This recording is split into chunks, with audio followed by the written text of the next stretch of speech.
तो एक व्यास जी हुए कन्नौज में, उनका नाम था श्री पद्मनाभ। क्या नाम था? बहुत सुंदर कथा करते थे। हजारों लाखों की तादाद में लोग उनकी कथा सुनकर के अपनी शंकाओं का समाधान और परमानंद की प्राप्ति करते थे। परंतु उनके चित्त में इच्छा प्रकट हुई कि मैं सबका समाधान करता हूं, मेरा समाधान कौन करे।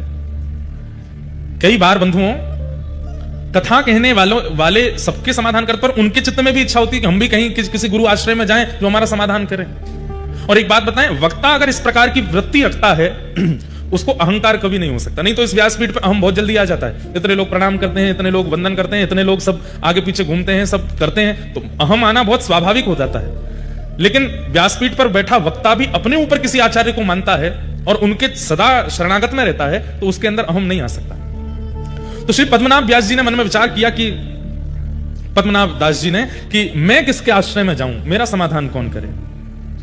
इसी भावना से कथा कहते थे कि हे भागवत जी, आप कृपा करो कि मेरे समाधान करने वाले गुरु भी आवे।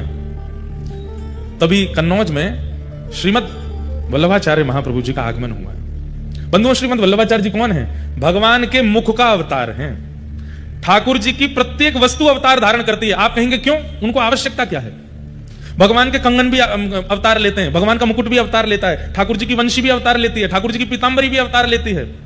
ये सब भी आचार्य रूप धारण करके आते हैं। कहां तक कहूं, ठाकुर जी के अश्रुबिंदु भी अवतार लेते हैं। क्यों? क्योंकि सब लोग इधर देखो, अति सामीप्य में वैल्यू नहीं होती। ठाकुर जी के जितने भी आयुध हैं, ठाकुर जी के जितने भी श्रृंगार हैं, स्वयं ठाकुर जी का मुखमंडल, हस्तकमल, चरण कमल, ये सब भी विचार करते हैं कि हम ठाकुर जी के इतने समीप रहते हैं कि ठाकुर जी को सामने से देखने का अनुभव हमको नहीं हो पाता। अब विचार कीजिए, भगवान के मुखमंडल को ही इच्छा हो रही है कि मैं भी ठाकुर जी के मुखमंडल को देखूं। कैसे देख सकते हैं? प्रतिबिंब में ही देख सकते हैं। तब भगवान के मुखमंडल ही श्रीमद महाप्रभु जी के रूप में प्रकट हुए। मतलब महाप्रभु वल्लभाचार्य जी का दर्शन जिन्होंने किया, उन्होंने साक्षात ठाकुर जी के मुख का दर्शन किया। तो महाप्रभु जी प्रकट हुए। यशोदा जी का अवतार भी माना जाता है, श्री यशोदा जी के भाव से, पर गोसाई जी में यशोदा जी के भाव ज्यादा अनुभव होते हैं। गोसाई श्री विठलनाथ जी महाप्रभु जी के पुत्र। तो महाप्रभु जी का कन्नौज आगमन हुआ। तब पद्मनाभ दास जी उनकी कथा सुनने के लिए गए। तब कथा में जैसे ही एक बात आप अनुभव करेंगे, कथा का एक स्वरूप होता है, जिज्ञासा लेकर के घर से चलिए कि मुझे इस बारे में जानना है। आप आश्चर्य करेंगे, हमें मत बताइएगा, या किसी भी कथा में जाकर के व्यास जी को मत बताइएगा। आप जिज्ञासा लेकर के कथा में आइए, किसी ना किसी रूप में ध्यान से सुनिएगा, आपकी जिज्ञासा का समाधान अपने आप व्यासपीठ दे देगी। ये कथा का एक चमत्कार समझ लीजिए। यहां जिज्ञासा लेके बैठे, पर हां, जिज्ञासा के रूप में ये नहीं होना चाहिए कि मेरा ब्याह कब होएगा, या मेरी पत्नी मुझे लड़ना बंद कब करेगी, मेरे बच्चे मेरी बात कब मानेंगे। संसारी भावना नहीं, जिज्ञासा होनी चाहिए आत्मकल्याण की। आप आकर के बैठो, आपकी जिज्ञासा का समाधान कथा करेगी। तो पद्मनाभ दास जी के चित्त में क्या जिज्ञासा थी? मैं इतनी कथाएं करता हूं, इतने लोगों के समाधान करता हूं, पर मेरे चित्त को शांति क्यों नहीं मिलती? और आप इसी जिज्ञासा से आकर के जब कथा में बैठे, उसी समय महाप्रभु जी ने एक प्रसंग कहा, और प्रसंग में कहा कि भैया, ठाकुर जी की सेवा करने वाले, ठाकुर जी की कथा सुनाने वाले, ठाकुर जी के समीप रहकर के किसी भी प्रकार की सेवा का क्रम करने वाले को अपनी जीविका के लिए ठाकुर जी का प्रयोग नहीं करना चाहिए। समझ में आई बात? ठाकुर जी सजा धजा के बैठा दिए कि लोग बागा में चढ़ावा चढ़ावे, तो उस चढ़ावे से मेरे घर चले, कथा करें, उस पर चढ़ावा आवे, उससे हमारा घर परिवार चले। ठाकुर जी जीविका नहीं होने चाहिए। कर भी लो अगर जीविका के रूप में, तो उसमें कोई दोष नहीं है। ठाकुर जी को तो प्रसन्नता ही होती है, चलो भैया मोते तेरो घर चले तो चला ले, मोते अगर तेरो सब चले तो कर ले। लेकिन यदि किसी व्यक्ति को परम सुख की प्राप्ति करनी है, तो ठाकुर जी का क्रम अपनी जीविका के लिए ना करे। ये बात महाप्रभु जी कथा में कह रहे थे, और इसी बात को पद्मनाभ दास जी बैठ करके सुन रहे थे। पद्मनाभ दास जी बोले, मेरा तो पूरा घर कथा से ही चलता है, मेरा तो सब कुछ कथा से ही होता है।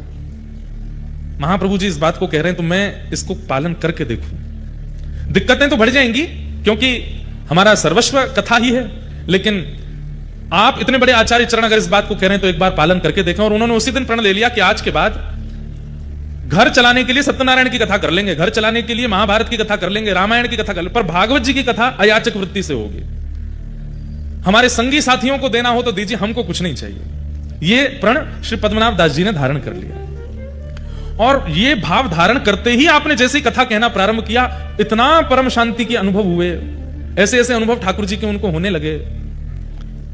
समझ गए, बोले कि यही मेरे आचार्य हैं, जिनकी एक वाणी से मुझे परम समाधान मिला, यही मेरे गुरु हैं। गुरु कौन? गुरु वही जो हरि सो मिलावे, गुरु वही जो हरि की राह दिखावे, गुरु वही जो सब तज वृंदा विपिन बसावे। वो गुरु है। वो गुरु नहीं जिसके आश्रय में जाने से आप और संसार के हो गए, वो गुरु जिसके आश्रय में आने से, जिसकी वाणी सुनने से और संसार छूट गया, वो गुरु है। जिसकी वाणी, जिसकी उपस्थिति, जिसकी कथा ठाकुर जी के और समीप ले जावे, वो गुरु है। पद्मनाभ दास जी महाप्रभु जी के शरणागत हो गए और कहा कि प्रभु अब आप मुझे स्वीकार करो, मैं आपसे परम प्रसन्न हूं, आपने मेरे जीवन के समाधान कर दी, अब मैं परम आनंद में रहता हूं, भागवत जी बिल्कुल अयाचक वृत्ति से करता हूं और मुझे इतना सुख मिलता है। मेरे घर वालों को दिक्कत होती है, घर में धन नहीं जाता, थोड़े धन आदि की तंगी हो जाती है, लेकिन मुझे परम सुख मिलता है। और पद्मनाभ दास जी महाप्रभु जी के अनुयायी हो गए। महाप्रभु जी यदा कदा कहीं कहीं जाते तो पद्मनाभ दास जी को संग लेके जाते थे। गुरु भी कई बार शिष्य के शिष्यत्व को परखता है और परखना भी चाहिए। शिष्य धनवान है, शिष्य सर्वगुण संपन्न है और उस पर कृपा ज्यादा करे, यह गुरु का स्वभाव नहीं होना चाहिए। गुरु शिष्य के शिष्यत्व को देखे। और महाप्रभु जी ने पद्मनाभ दास जी के शिष्यत्व को देखा। सब लोग इधर देखिए, कहां से पधारे आपके निधि, सुनिए उनके बारे में। और ऐसा कैसा जीवन एक साधक को रखना पड़ता है तब जाकर के ऐसे निधि मथुराधीश जैसे प्राप्त होते हैं, ये सुनिए। तो श्री पद्मनाभ दास जी महाप्रभु जी के साथ जाते थे। एक बार महाप्रभु जी कहीं प्रवास पर गए और आप प्रसाद करने के लिए बैठे थे, बाहर द्वार पर पद्मनाभ दास जी खड़े थे, तभी एक व्यक्ति दौड़ा दौड़ा आया और बोला महाप्रभु जी कहां हैं, मुझे उनसे मिलना है। तो पद्मनाभ दास जी बोले भैया अभी आचार्य चरण प्रसाद पा रहे हैं, हमें बता दो क्या बात है। क्रोध में था तो उसने बताया महाप्रभु जी के पीछे पीछे चल रहा था मैं, ये जानकर के कि ये आचार्य हैं, इनकी सन्निधि में रहने से मुझे आनंद की प्राप्ति होगी, पर मेरे साथ तो गलत हो गया। बोले क्यों? अब ये तो आगे से कहीं मुड़ गए, वहां पर डकैतों ने मुझे पकड़ लिया और मेरा सब धन हरण कर लिया, मेरे गले का सब आभूषण ले गए और मेरे साथ तो बड़ा बुरा हुआ। तो मैं जितना मेरा आभूषण चोरी हुआ, जितने धन चोरी हुआ, सब मांगने आया हूं, क्योंकि इनके पीछे चल रहा था मैं। तो पद्मनाभ दास जी बाहर खड़े खड़े सोचे ये बात महाप्रभु जी तक जाने लायक नहीं है। उन्होंने कहा कितना धन बनता है तुम्हारा? बोले इतना इतना धन बनता है। तो बोले चलो हम दिलाते हैं। और उनको किसी सेठ के पास गए, सेठ से कर्जा लेकर के उस व्यक्ति को धन दे दिया, महाप्रभु जी को नहीं बताया। अब वो सेठ जी बोले भैया इतना ब्याज बनेगा, कब लौटाओगे? बोले कि अब मैं करूंगा। खुद तो नियम धारण कर चुके थे कि बिना धन के कथा करनी है और कोई कुछ आता नहीं था, धन कहां से आवे, वापस कैसे लौटाऊं? तब एक राजा आपके पास आया कि मुझे आपसे कथा सुननी है, आपके बारे में बहुत सुना है। तो बोले हम कथा तो करेंगे लेकिन दक्षिणा नहीं लेंगे। राजा तो कथा मांगने ही आया था, तो 4-5 बैलगाड़ी भर के सामग्री लेके आया था। बोले हम धन नहीं लेंगे। तो राजा बोला तो फिर ऐसे ही सुना दीजिए, हमको क्या, आप नहीं लेंगे तो हमें तो कथा सुननी है। लेकिन तभी उनको याद आया कि वो एक सेठ का हमको चुकाना है, पर कथा का पैसा भी नहीं लेना है, क्या करें? तो आपने राजा से कहा अगर हम भागवत ना सुना करके महाभारत सुना दें तो हम दक्षिणा ले लेंगे। राजा बोला हमको तो भागवत सुननी है। बोले कि सुनो देखो हम तुमसे क्या छुपाएं, सीधी बात ऐसी है, हमने नियम लिया कि हम भागवत जी का दक्षिणा नहीं लेंगे और हमको किसी का कर्जा चुकाना है तो हम महाभारत सुना देंगे ताकि तुम दक्षिणा दो तो हम उसका चुका दें। राजा इतना आनंदित हो गया, आप कितने सरल हैं, महाभारत ही सुनाओ। तब आपने महाभारत की कथा सुनाई और महाभारत सुना करके जो दक्षिणा मिली ब्याज सहित उस सेठ को चुका दिया। अब ये खबर अभी तक महाप्रभु जी को नहीं है कि पीछे से ही शिष्य क्या कर रहे हैं। यही तो शिष्यत्व होता है। हम लोगों का शिष्यत्व कैसा कि हम गुरु जी के चरणार विंदों में कुछ अर्पित भी करते हैं तो 5 बार तो बता देते हैं, गुरु जी वहां से बनवाए, गुरु जी ये लेके आए, या गुरुदेव ऐसे ऐसी सेवा कर रहे हैं। गुरुदेव अरे आपसे ना पता चले गुरुदेव को, कोई और जाकर के संकेत कर दे कि गुरुदेव आपके एक शिष्य हैं, वो तो ऐसी ऐसी सेवा करते हैं, ऐसा उत्सव करते हैं, ऐसा, तो गुरुदेव को जो प्रसन्नता होगी ना, वही प्रसन्नता ठाकुर जी की प्राप्ति कराएगा। प्रयास किया कीजिए कि आचार्य हमसे रीझ हैं, हम बताएं उससे नहीं, कोई और जाके संकेत कर दे। और उसमें भी ये भावना नहीं होनी चाहिए ये गुरु जी के बहुत पास रहता है, इसके सामने करूंगा तो ये बता देगा। नहीं, आपके अंदर ये भावना ही नहीं आवे। महाप्रभु जी के पास जब ये बात गई, महाप्रभु जी ने पद्मनाभ दास जी को बुलाया, बोले सुनो वो एक व्यक्ति उस दिन लड़ रहा था द्वार पर आकर के, तुमने हमसे क्यों नहीं मिलवाया? बोले कि आप उस समय प्रसाद पा रहे थे। क्या कह रहा था वो? बोले वो कह रहा था कि आपके पीछे पीछे वो चल रहा था, आप कहीं गली में मुड़ गए, वो भटक गया तो डाकुओं ने उसको लूट लिया, उसका जो धन बनता है वो मांगने आया था। हमने कहा आप देखते अच्छे नहीं लगते, तो हमने ऐसे ऐसे करके उसका धन कर दिया और महाभारत की कथा करके दक्षिणा लेके ब्याज भी चुका दिया। महाप्रभु जी के नेत्र सजल हो गए, हृदय से लगा लिया, हम तुमसे बहुत प्रसन्न हैं, मांगो कुछ। तब आपके चित्त में इच्छा प्रकट हुई कि मुझे ठाकुर जी की सेवा मिले। आचार्य चरण आप कृपा करके मुझे ठाकुर जी की निज सेवा प्रदान कर दीजिए। जैसे अन्य सेवक आपके अपने घर में नवनीत प्रियालाल जी की सेवा करते हैं, अन्य ठाकुरों की सेवा, चित्रपट की सेवा आदि आदि करते हैं, ऐसी मुझे भी आप एक सेवा प्रदान करें। पर मेरी एक इच्छा है, ध्यान से सुनिएगा, मेरी एक इच्छा है। बोले क्या? धृष्टता कर रहा हूं, क्षमा मांगते हुए प्रार्थना कर रहा हूं। मेरी इच्छा यह है कि मैं जिन ठाकुर की सेवा करूं वो स्वयं प्रकट हों, वो किसी मूर्तिकार के द्वारा बनाए गए या कहीं से पधराए गए ठाकुर जी नहीं, स्वयं प्रकट हो। जैसे वृंदावन में गोविंद देव जी प्रकट हुए, हमारे मदन मोहन जी प्रकट हुए, शालिग्राम जी से श्री राधारमन लाल जी प्रकट हुए, गिरिराज जी से श्रीनाथ जी प्रकट हुए, ऐसे ही नाथ। तो श्री पद्मनाभ दास जी ने इच्छा प्रकट की कि महाप्रभु जी मैं सेवा करना चाहता हूं ठाकुर जी की, लेकिन ठाकुर जी स्वयंभू हों, स्वयं प्रकट हों। महाप्रभु जी प्रसन्न हो गए, बोले चिंता मत करो, प्रतीक्षा करो, अगर सेवा चाहते हो तो सेवा तो आज से पधरा दें, लेकिन तुम्हारी इच्छा स्वयंभू की है तो स्वयंभू के लिए चित्त में ठाकुर जी को विराजमान करो और बस प्रतीक्षा करो, कृपा होगी तो ठाकुर जी प्रकट होंगे। पद्मनाभ दास जी बोले ठाकुर जी की कृपा कब होगी पता नहीं, वो तो 1 जन्म 2 जन्म 10 जन्म लगा देते हैं, पर गुरु प्रसन्न हो जाएंगे तो अभी हो जाएगी। आप बस रीच करके कह दीजिए कि ठाकुर जी मिलेंगे। महाप्रभु जी बोले हम आशीष देते हैं कि ठाकुर जी मिलेंगे, बस प्रतीक्षा करो।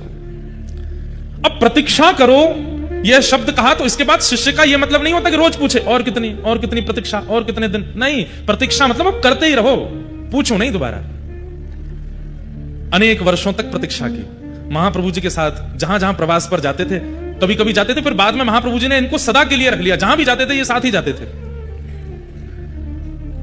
प्रवास करते हुए एक दिन आप गोकुल पधारे, पद्मनाभ जी साथ में पधारे, और गोकुल में संध्या के समय पर महाप्रभु जी यमुना जी के तट पर बैठ करके संध्या कर रहे थे, और दूर बैठ करके श्री पद्मनाभ दास जी अपने गुरुदेव को बस देखते ही रहते थे, दर्शन ही करते रहते थे। दर्शन करते करते करते करते तभी यमुना जी की रेत अपने आप खिसकने लगी यमुना जी के भीतर। आप देख करके आश्चर्यचकित हो गए, और महाप्रभु जी की उस समय संध्या चल रही थी, संध्या का मध्यस्थ था। और तभी क्या देखते हैं कि ताल वृक्ष के समान, 7 ताल वृक्षों के समान विशाल स्वरूप ठाकुर जी का शंख चक्र गदा पद्म धारण करके प्रकट हो गए हैं। बोलो मथुराधीश की। इतने विशाल स्वरूप प्रकट हुए कि 7 ताल के वृक्ष के समान स्वरूप था ठाकुर जी का। आचार्य चरण ने देख करके तुरंत प्रणाम किया। पद्मनाभ दास जी तो देख करके हैरान रह गए, ये कितना विशाल विशिष्ट स्वरूप, अद्भुत स्वरूप के दर्शन करके आप आनंदित हो गए। तभी महाप्रभु जी ने आज्ञा की कि निवेदन कियो, जय जय इतने बड़े बनकर के आयो, कैसे सेवा करेंगे, नसैनी लगानी पड़ेगी मोह तक पहुंचवे के काजे, इतना सब कैसे विस्तृत होएगा, इतना बड़ा आपका स्वरूप है, इतने बड़े मंदिर बनाने पड़ेंगे, थोड़ी कलयुग की प्रधानता है, आप थोड़ा सा नेक हम अर्चकन पे नेक ध्यान धरो और अपनो रूप नेक सूक्ष्म करो। तब वही विशाल स्वरूप छोटे से बनकर के श्री महाप्रभु वल्लभाचार्य जी की गोद में पधारे, और वही स्वरूप आज यहाँ कोटा में विराजमान। दूर खड़े खड़े नेत्र लाल हैं, नेत्रों से अश्रु गिर रहे हैं श्री पद्मनाभ दास जी के, हाथ जोड़ करके केवल कंपन हो रहा है। महाप्रभु जी मंद मुस्का करके कहते हैं, देखो तुम्हारी इच्छा आज पूर्ण भई, और तुम्हारे लिए स्वयंभू ठाकुर जी श्री मथुराधीश प्रकट हुए। नामकरण कर दिया, इनका नाम क्या बोलिए, मथुराधीश है। तब पद्मनाभ दास जी सन्मुख आकर के बैठ गए, बोले महाराज आपने इनका नाम मथुराधीश क्यों रखा?